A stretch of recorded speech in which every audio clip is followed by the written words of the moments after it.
talked about, there isn't necessarily a really, there are, where there aren't 5 teams at the top of the league, maybe like it was last year, that are, where there's that clear upper tier. I mean, how do you sort of view the league, now that you've maybe had a couple days to digest it a little bit? Well, I still think it's really good.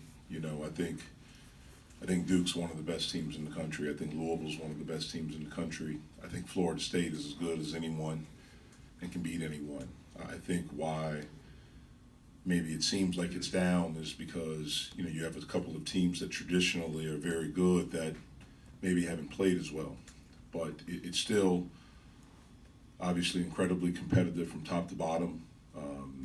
Maybe you have some teams that are taking a little bit longer, didn't get off to as strong a start as possible. But I still think it's a really good league.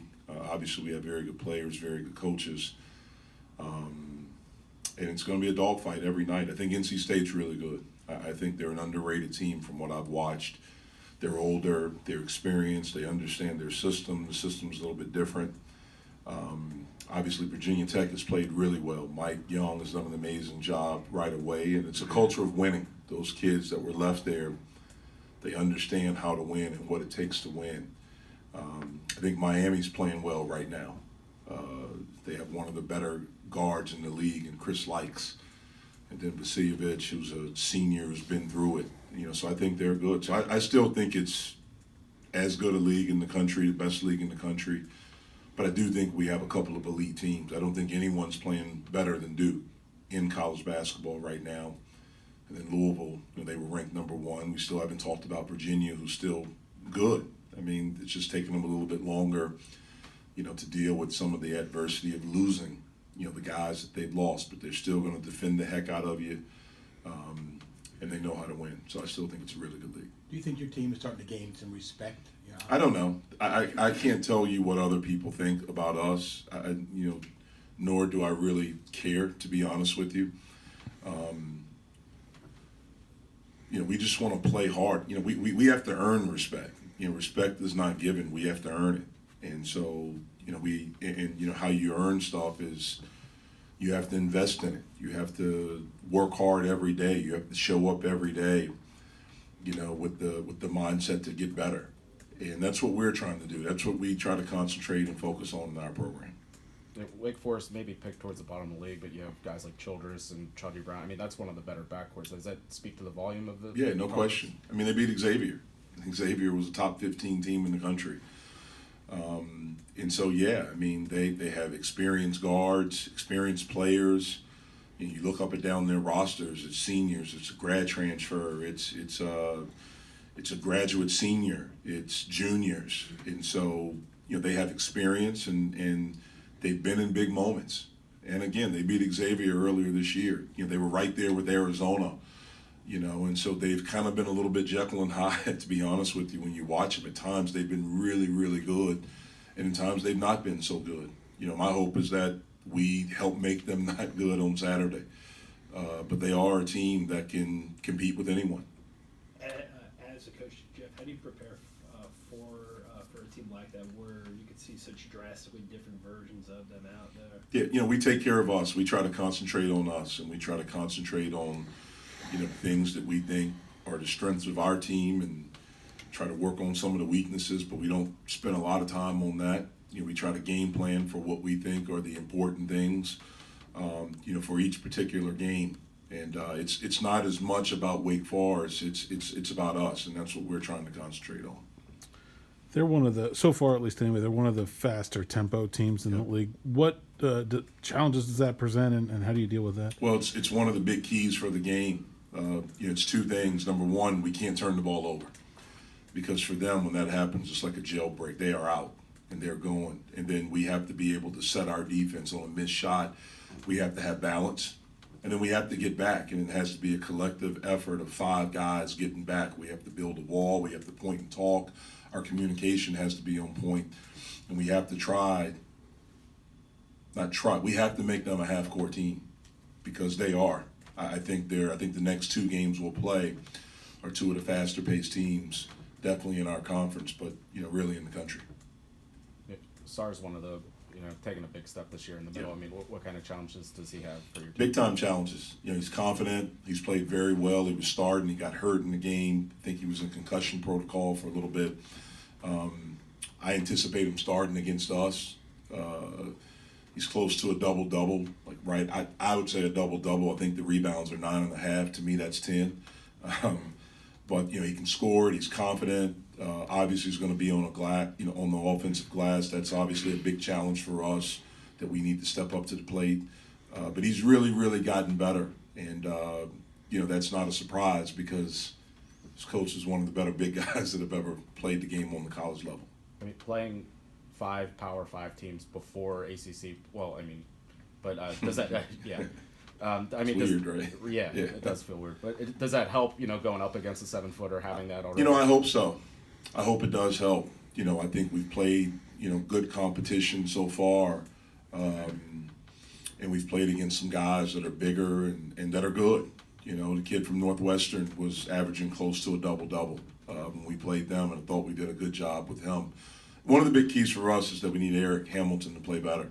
We need him to get back to the form that he was when we were in Florida. I thought one of the big reasons we won the tournament in Florida was Eric, and he was averaging a double-double, during his time there. The last 4 games, he has not rebounded the ball well. So we need him to get back, to who he was a little bit earlier in the season. Coach, what have you seen from Eric since Monday? How has he looked? He's been better. We got on him. We talked to him. And I thought his energy in practice has been really good. His focus, that's been good. But we need it to be good on Saturday. I know we just talked about the other day, but how's Gerald coming along? You anticipate him being able to help? I hope so. We're going to need everyone. So I hope so. He's like I mentioned after the game, he's got to get in better shape. He's got to continue to work and push himself there.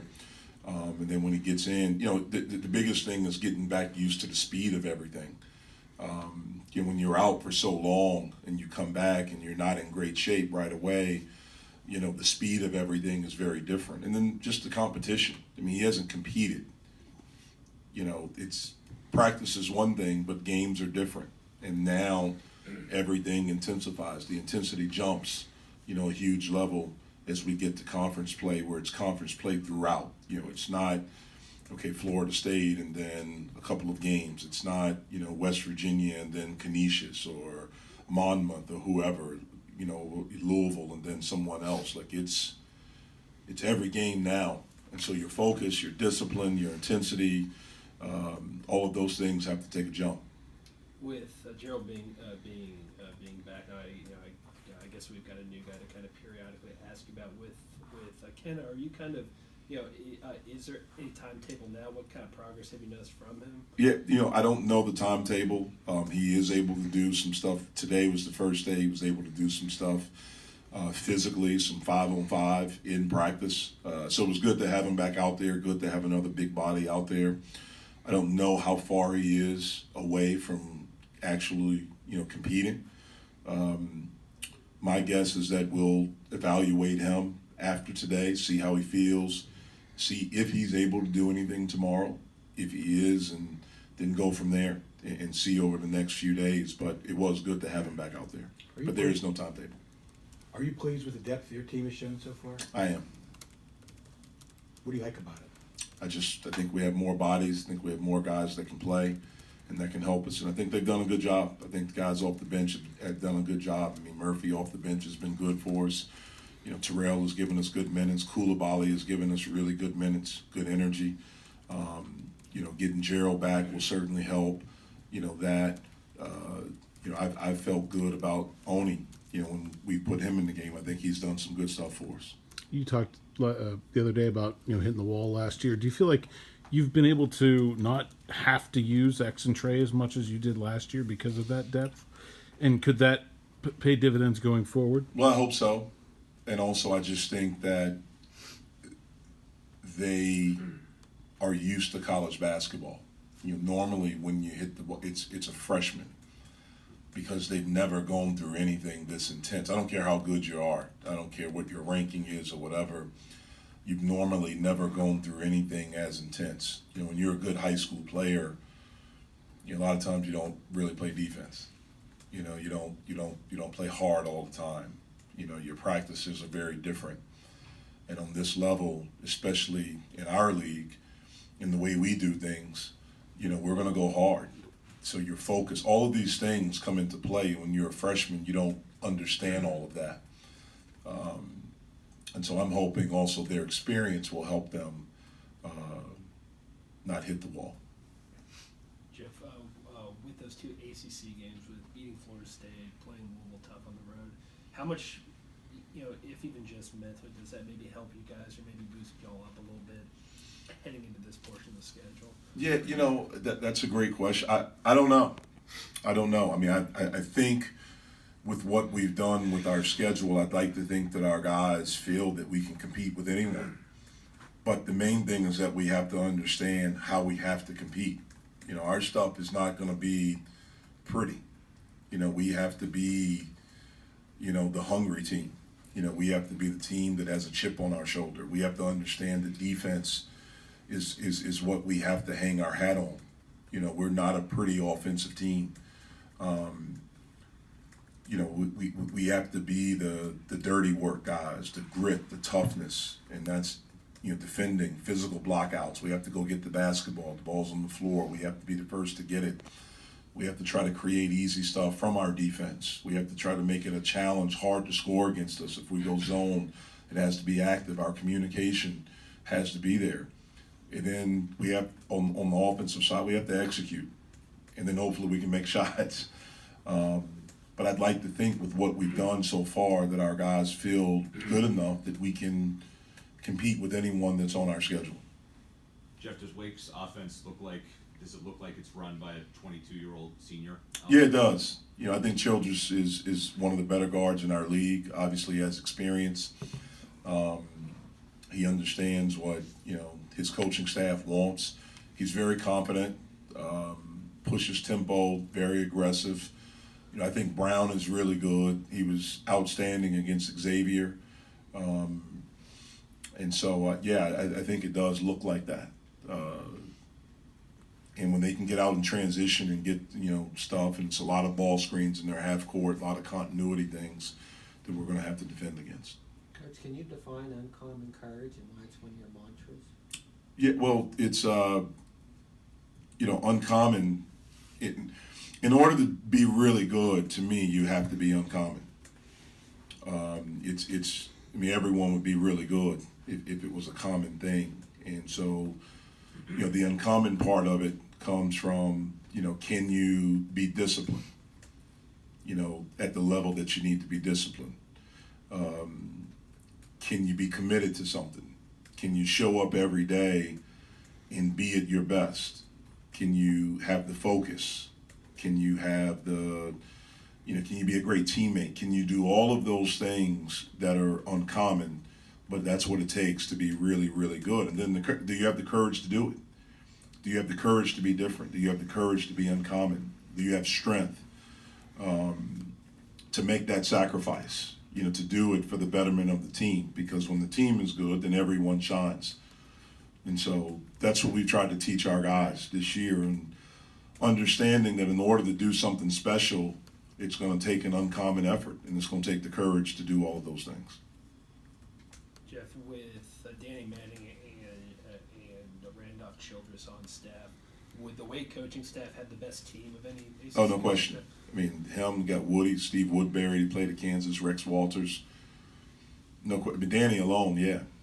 I mean, guy scored 2,900 points. He led a team to a national championship. You know, they were dubbed Danny Manning and the Miracles, you know, and had an outstanding NBA career, even with knee injuries, ACL injuries. I mean, you think about that back in the 80s, you know, that was looked at to be your career was over. And that guy still made an all-star team. I mean, he was a transcendent guy, to be honest with you. He would actually probably be better now in today's NBA, be valued more, even though he was the first pick. So, yeah, and, you know, I played against Randolph. He had 40 against us in the ACC tournament. I think he scored 25 straight points, you know, when he went on that run. And Woody was a really good player at Kansas. Obviously, Rex Walters was an outstanding player. So, yeah, they definitely would have the best. The Duke staff, take coach out of it, but the assistants, they'd probably be right there. I feel like you guys would be He'll be all right. We can't move anymore. But Danny can't move anymore either. Maybe there should be a coaches tournament. I don't know about that. Coach, when you get a commitment from a guy like Jalen, do you notice? I can't talk about that. Okay. Per NCAA rules. I My can't bad. talk about anything unless a kid signed with us. Gotcha.